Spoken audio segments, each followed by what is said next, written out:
السلام علیکم، میں سید حسین حیدر رضوی۔ میں نے فارسی زبان کا کورس کیا اور چاہتا ہوں کہ اس کورس کو، اس زبان فارسی کو دوسروں تک پہنچاؤں۔ فارسی زبان اس وقت دنیا کے چند ممالک میں بولی جا رہی ہے، جن میں سب سے زیادہ جہاں پر فارسی زبان بولی جاتی ہے ایران ہے، تاجکستان ہے، افغانستان ہے اور دیگر ممالک کے جہاں پر فارسی زبان بولی جاتی ہے۔ فارسی زبان میں اس وقت بہت سارا مٹیریل، بہت ساری معلومات انٹرنیٹ پر اور پرنٹ میڈیا کے تھرو مل سکتی ہے، تو ان معلومات کو حاصل کرنے کے لیے فارسی زبان کا سیکھنا ضروری ہے۔ جب ہم بات کرتے ہیں فارسی زبان کو سیکھنے کے حوالے سے تو ہم دیکھتے ہیں کہ سب سے پہلی چیز جو فارسی زبان کو سیکھنے کے لیے اہم ہے وہ ہے فارسی زبان میں مصدر کی حیثیت۔ ویسے تو ہر زبان کے اندر جب ہم دیکھتے ہیں تو اس میں ایک مصدر ہوتا ہے کہ جس کے ذریعے سے باقی چیزیں بنتی ہیں۔ مثلا ہم اردو زبان میں جب بات کرتے ہیں تو اردو زبان میں مصدر کی حیثیت بہت اہم ہے۔ مثلا ہم جب کوئی فعل بنانا چاہتے ہیں تو ہمارے پاس ایک مصدر ہوتا ہے جس کو ہم اردو زبان میں اس سے ہم دوسرے فعل بناتے ہیں۔ مثلا اردو زبان میں ہمارے پاس ایک مصدر ہوتا ہے مارنا، کھانا، پینا، یعنی اردو زبان میں ہم دیکھیں تو مصدر کے آخر میں نا آتا ہے، اور انگلش میں مصدر کسی بھی ورب سے پہلے ٹو کا استعمال اس کو مصدر بنا دیتا ہے۔ ٹو پلے کھیلنا، ٹو گو جانا۔ اسی طرح سے فارسی زبان میں ایک مصدر ہوتا ہے۔ اسی طرح جب ہم اردو زبان میں بات کرتے ہیں مارنا تو اسی سے ہم بناتے ہیں پاسٹ ٹینس ماضی کا مارا، کھانا سے کھایا پاسٹ، پینا سے پیا، سارے ٹینس ہمارے مصدر سے ہی بنتے ہیں۔ اس لیے کسی بھی زبان کی گرامر بیس کرتی ہے مصدر کے اوپر۔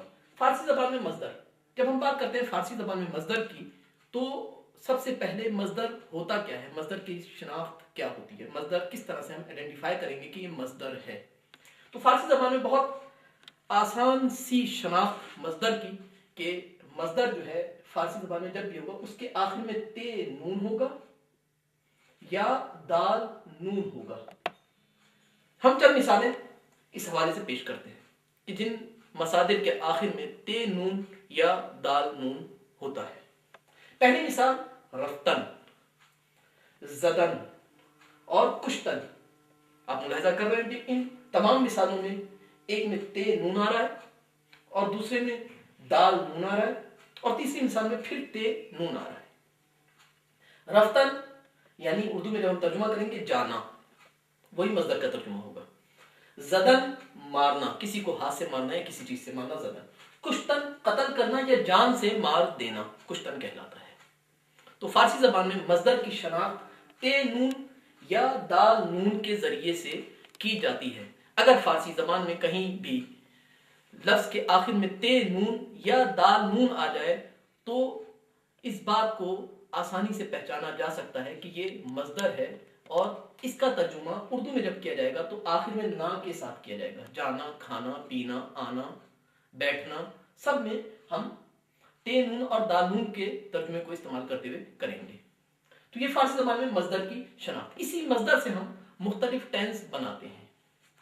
مثلا کسی بھی زبان میں جو ٹینس ہوتے ہیں وہ 3 ٹینس یوز کیے جاتے ہیں، یعنی ٹوٹلی اگر ہم دیکھیں تو 3 ٹینس ہیں، یا ماضی ہوتا ہے، یا حال ہوتا ہے، یا مستقبل ہوتا ہے۔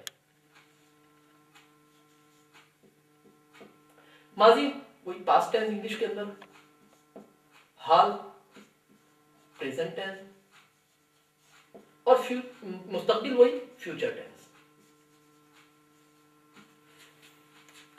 تو مصدر فارسی میں تے نون اور دال نون اور اسی مصدر سے مختلف ٹینس بنائے جاتے ہیں۔ مثلا اگر ہم چاہتے ہیں کہ رفتن سے ماضی بنائیں یا رفتن سے حال بنائیں یا رفتن سے مستقبل بنائیں تو اسی رفتن کے ہی ذریعے سے ماضی بھی بنے گا، اسی رفتن کے ہی ذریعے سے حال بھی بنے گا اور اسی رفتن کے ذریعے سے مستقبل بھی بنے گا۔ انشاءاللہ اگلی کلاس میں ہم یہ دیکھیں گے کہ اس رفتن سے کس طرح سے ٹینس بنتے ہیں۔